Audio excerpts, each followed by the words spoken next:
GCRMN est un programme qui se fait donc à l'échelle internationale. Tous les scientifiques qui travaillent dans ce programme utilisent exactement la même méthode.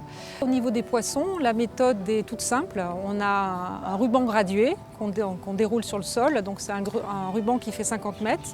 On estime visuellement un couloir de 5 mètres, donc 2,50 m de part et d'autre de ce transect, pour avoir au total une surface de 250 mètres carrés. Et dans cette surface, en fait, on inventorie tous les poissons qu'on rencontre.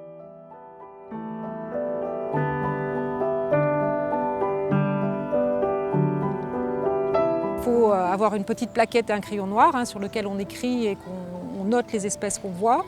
Le nombre d'individus et la taille des individus, ce qui permet au bout du compte d'avoir des indicateurs de l'état de santé dans cette surface qui est donnée.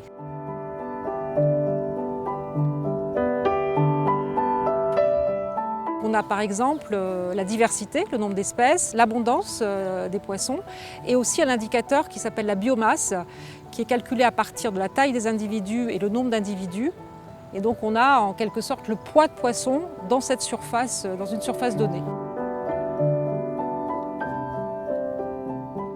Ce qui permettra de savoir quels sont les récifs qui sont en bon état de santé, ceux qui sont en moins bon état de santé.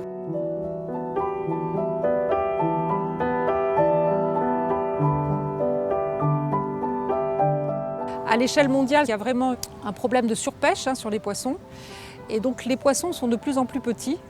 Et donc du coup, le poids qu'on a dans cette surface, de plus en plus petit aussi.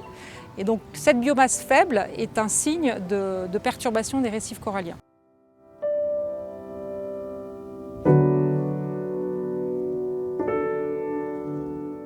Ces fameux indicateurs, ça va nous permettre, sur la base d'une connaissance meilleure du milieu, d'appliquer des mesures de gestion pour essayer d'améliorer la santé des récifs coralliens.